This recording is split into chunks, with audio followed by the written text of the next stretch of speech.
നിലമ്പൂരിൽ വൈദ്യുതി കെണിയിൽ കുരുങ്ങി കൊല്ലപ്പെട്ട അനന്തുവിന്റെ കുടുംബത്തിന് നീതി ആവശ്യപ്പെട്ട് നിലമ്പൂരിലെ NDA സ്ഥാനാർത്ഥി മോഹൻ ജോർജ് ഇന്ന് വനം വകുപ്പ് ഓഫീസിന് മുന്നിൽ പ്രതിഷേധ ധർണ നടത്തും. രാവിലെ 10:30 ധർണ നടത്തുക. BJP മുൻ സംസ്ഥാന അധ്യക്ഷൻ K. സുരേന്ദ്രൻ ധർണ ഉദ്ഘാടനം ചെയ്യും. അതേസമയം കാട്ടുപന്നിയെ വേട്ടയാടിയതിന് വനം വകുപ്പ് പ്രതി വിനീഷിനെതിരെ കേസെടുത്തിട്ടുണ്ട്. വിവരങ്ങളുമായി അരുൺ ആലത്തൂരാണ് നിലമ്പൂരിൽ നിന്ന് ചേരുന്നത്. അരുൺ, ഇന്ന് NDA സ്ഥാനാർത്ഥി മോഹൻ ജോർജ് ധർണ നടത്തുകയാണ്. KSEB ഓഫീസിന് മുന്നിൽ രാവിലെ 10:30 ധർണ നടത്തുക എന്നാണ് അദ്ദേഹം അറിയിച്ചിരിക്കുന്നത്.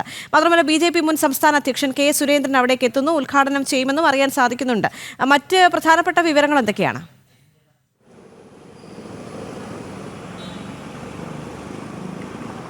തീർച്ചയായിട്ടും 10:30 തന്നെ NDAയുടെ ആ ഒരു ധർണാ സമരം ആരംഭിക്കും. നിലമ്പൂരിലെ NDA സ്ഥാനാർത്ഥിയായ മോഹൻ ജോർജിന്റെ നേതൃത്വത്തിലാണ് ഞാൻ നിൽക്കുന്ന എൻ്റെ പുറകിലായി കാണുന്ന ആ ഒരു വനം വകുപ്പ് ഓഫീസിൻ്റെ മുന്നിൽ ധർണാ സമരം നടക്കുക.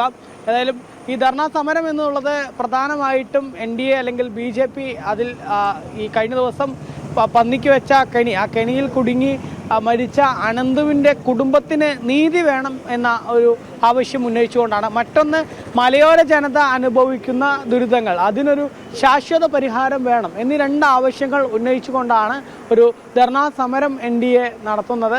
ഏതായാലും BJPയുടെ മുൻ സംസ്ഥാന അധ്യക്ഷനായ K. സുരേന്ദ്രനാണ് ഈ സമരം ഉദ്ഘാടനം ചെയ്യുക. കഴിഞ്ഞ ദിവസങ്ങളിലൊക്കെ ഈ 15 വയസ്സുകാരൻ ഷോക്കേറ്റ് മരിച്ച ആ ഒരു സാഹചര്യത്തിൽ ഇടത് വലത് മുന്നണികൾ ആ സംഭവത്തിൽ വലിയ രീതിയിലുള്ള വാദപ്രതിവാദങ്ങളുമായിട്ട് രംഗത്തെത്തിയിട്ടുണ്ടായിരുന്നു. ആ സമയത്തൊക്കെ NDA ശക്തമായ അവരുടെ നിലപാട് പറഞ്ഞിരുന്നു. കാരണം ഈ സംഭവത്തിന് പ്രധാന കാരണം എന്നുള്ളത് ഒന്ന് KSEBയുടെ വീഴ്ചയാണ്, മറ്റൊന്ന് വനം വകുപ്പിൻ്റെ വീഴ്ചയാണ്. ഈ രണ്ട് വകുപ്പുകളുടെ ഭാഗത്തു നിന്നുണ്ടായ ഗുരുതര വീഴ്ചയാണ് ഈ 15 വയസ്സുകാരന് ജീവൻ നഷ്ടമാവുന്നതിലേക്ക് വഴിവെച്ചത് എന്നുള്ളതായിരുന്നു BJP ഉന്നയിച്ചിരുന്നത്.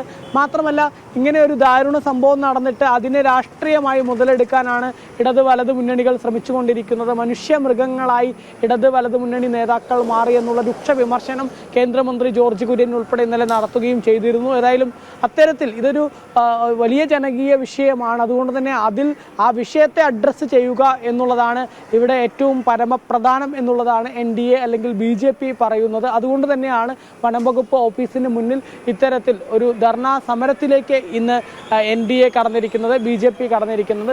അതേസമയം തന്നെ ഈ ഇടത് വലത് മുന്നണികളുടെ പ്രതിഷേധങ്ങൾ വഴിക്കടവിലും ഇന്ന് നടക്കുന്നുണ്ട് എന്നുള്ളതാണ്. ഒപ്പം തന്നെ ഈ അനന്തുവിൻ്റെ ഈ കൊലപാതകവുമായി ബന്ധപ്പെട്ട്, കാരണം കഴിഞ്ഞ ദിവസം മനഃപൂർവ്വമല്ലാത്ത നരഹത്യക്കായിരുന്നു ഈ പന്നിക്ക് വൈദ്യുതിക്കടി വെച്ച വിനീഷിനെതിരെ പോലീസ് കേസെടുത്തിരുന്നത്. പക്ഷേ വനം വകുപ്പ് കൂടി ഇപ്പോൾ അതിൽ കേസെടുത്തിരിക്കുന്ന ഒരു സാഹചര്യമുണ്ട്. വനം വകുപ്പ് ഈ പന്നിയെ, വന്യമൃഗത്തെ വേട്ടയാടി പിടിച്ചതിൻ്റെ മാംസം വിൽക്കുക ഉൾപ്പെടെ ചെയ്ത അതിനെതിരെയാണ് ഈ വിനീഷിനെതിരെ ഇപ്പോൾ കേസെടുത്തിരിക്കുന്നത് എന്നുള്ളതാണ്. എന്തായാലും വിനീഷിനുമായുള്ള പോലീസിന്റെ തെളിവെടുപ്പ് ഉൾപ്പെടെ ഇന്ന് നടക്കുമെന്നുള്ള വിവരവും ലഭിക്കുന്നുണ്ട്. ശരി അരുൺ, എന്തായാലും വരും മണിക്കൂറിലെ അപ്ഡേറ്റുകളുമായി തുടരുക. എന്തായാലും വളരെ വേഗം മടങ്ങിയെത്താം ഒരു ഇടവേളയ്ക്ക് ശേഷം.